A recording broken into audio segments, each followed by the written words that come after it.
FM 102.8. Le journal du matin avec Claude Tivoli.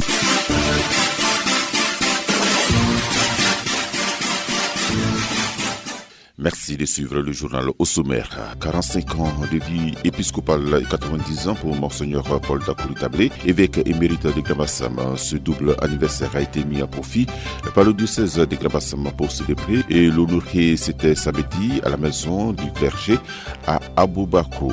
Et puis, la beauté de Marie sauve le monde. Les mots du pape lors de la messe présidée en la solennité de l'Immaculée Conception, une célébration. Il était entouré de 21 nouveaux cardinaux créés la veille lors du consistoire.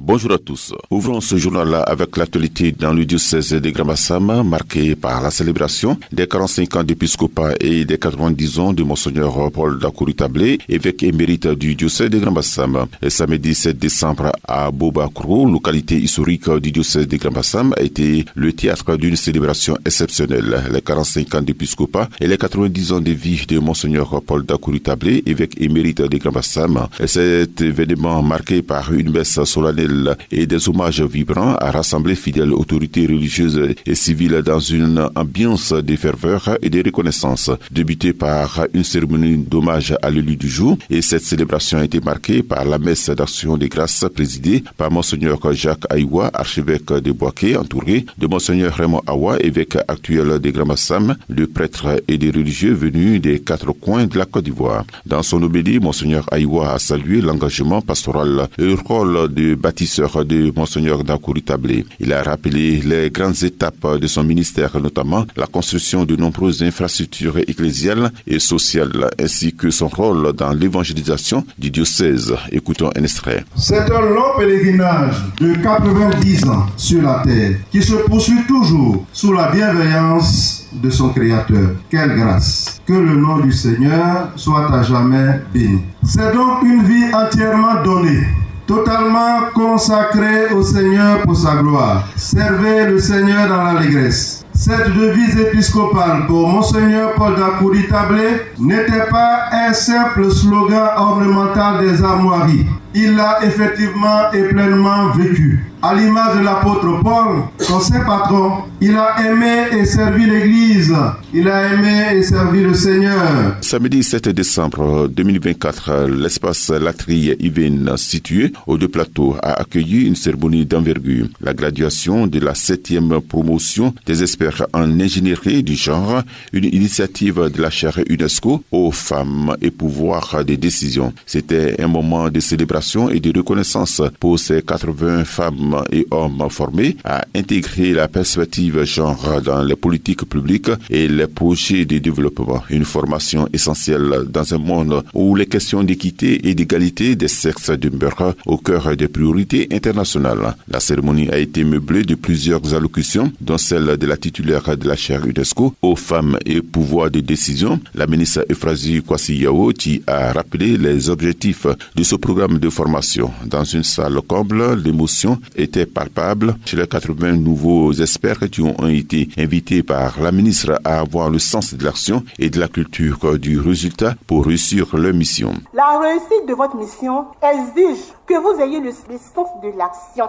et de la culture du résultat. J'insiste là-dessus parce qu'il y a des gens que je vois faire beaucoup de choses mais je ne vois pas les résultats. Ça, avec les outils que vous avez, vous n'avez pas le droit à l'erreur. Car les connaissances académiques, les expériences personnelles et professionnelles acquises n'auront de sens que si elles vous permettent de développer des projets concrets, innovants, dans lesquels votre engagement est sans équivoque. C'est ça aussi. Les gens me demandent ton secret. Car les plus beaux et grands accomplissements, les plus séduisantes stratégies ne sont rien au reste de pâles réalisations sans un engagement indéfectible et celle d'entre vous. Travaillez, travaillez, travaillez. Parce que le monde appartient aux vaillants et aux vaillantes. Vous représentez ce que tous ces pays-là, la Côte d'Ivoire, le Burkina Faso, le Mali, le Togo, le Bénin, le Tchad, le Gabon, la France, le Canada, en clair, l'Afrique et le monde, ont de précieux à offrir. La 17e journée internationale de la famille initiée par l'association Famille et Éducation Makoré et Etiomoué, assise à Abata dans la commune de Cocody, a ouvert ses portes le samedi et 7 décembre 2024 autour du thème général « La famille face aux addictions sans substance ».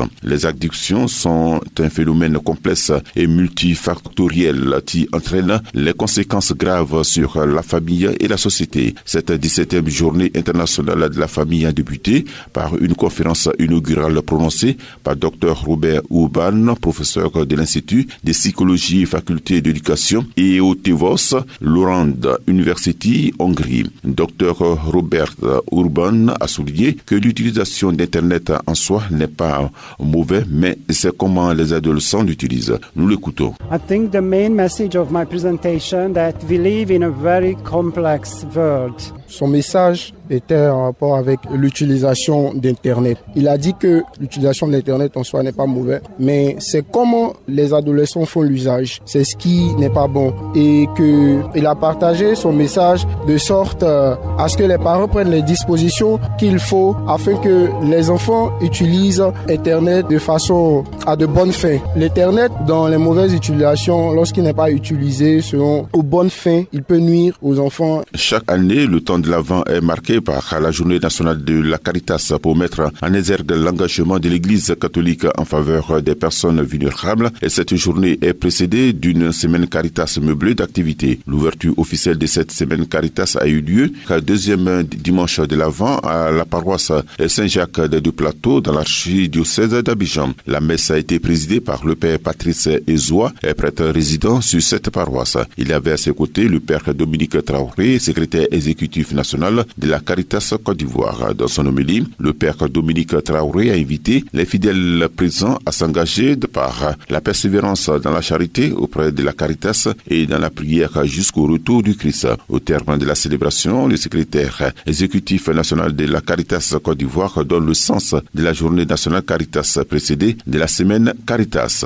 La conférence épiscopale de Côte d'Ivoire, à travers cette journée nationale de la Caritas, voudrait mobiliser dans la synodalité tout le peuple des chrétiens baptisés et sympathisants pour les soutenir dans cette lourde mission qu'ils ont, la pastorale sociale, selon les enseignements de l'Église et les orientations de nos différents papes qui ont œuvré dans l'Église, qui ne cessent d'inviter à la fraternité, à œuvrer dans la charité vécue du cœur.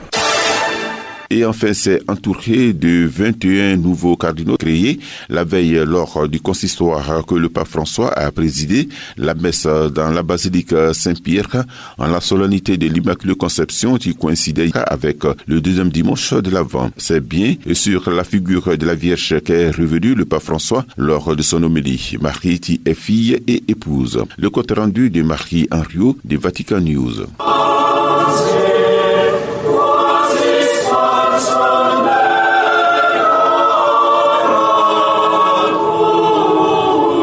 L'enfance de Marie n'est pas racontée dans les textes sacrés. Elle nous apparaît belle comme une fleur qui a poussé dans l'ombre, a commencé François. Une fleur prête à s'épanouir dans le don de soi. C'est naturellement qu'adulte, elle est définie comme la servante du Seigneur, mais pas une servante asservie et humiliée, a précisé le pape, entouré des nouveaux cardinaux, une servante estimée. Vient ensuite la maternité de Marie. Pour François, l'Immaculée est belle dans sa fécondité, c'est-à-dire dans son savoir mourir pour donner la vie, pour prendre soin de ceux qui, petits et sans défense, s'accrochent à elle. Mais attention, a-t-il averti, cette beauté n'est pas inaccessible. Au contraire, nous la recevons comme un don lors du baptême. Et c'est cette même beauté qui sauve le monde, estime François, celle qui nous rend capables d'accueillir avec une tendresse maternelle ceux que nous rencontrons sur notre chemin. Enfin, le souverain pontife a conclu en détaillant quelques paradoxes de nos sociétés contemporaines. À quoi sert l'argent si les cœurs sont vides et froids? À quoi bon une importante croissance financière des pays privilégiés si la moitié du monde meurt de faim et de guerre? Fin du journal présenté par Claude Tivoli. Merci de nous avoir suivis. Dieu nous garde.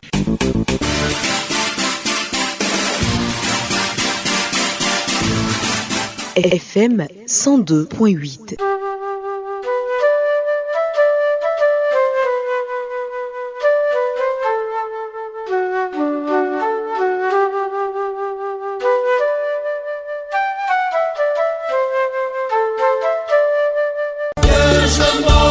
Décembre, dernier mois de l'année 2024. Auditeurs, auditrices, Radio Espoir, ta radio t'invite à venir dire merci au Seigneur pour tous ses bienfaits dans ta vie par Marie, Notre-Dame d'Afrique, Mère de toute grâce. Viens lui dire merci pour tout ce que tu as vécu au cours de cette année qui s'achève. Viens lui dire merci pour le souffle de vie. Viens lui dire merci pour la santé. Viens lui dire merci pour sa présence dans ta vie. Viens lui confier la nouvelle année qui approche. Viens lui confier ta vie spirituelle, ta famille, ton travail et tes projets. Rendez-vous le samedi 28 décembre 2024 de 8h à 14h au Sanctuaire Marial National d'Abidjan. Thème: je vous ferai sortir de vos tombeaux, je l'ai dit et je le ferai. Ézéchiel chapitre 37, le verset 12 et le verset 14. Orateur: Père Armand Zanou, directeur spirituel des agents et auditeur de Radio Espoir. Mon frère, ma sœur, la promesse du Seigneur est pour toi, pour ta famille et pour chacun de nous. Animation: le cœur divin. Contact 07 79 88 29 74. Bon pèlerinage à toutes et à tous.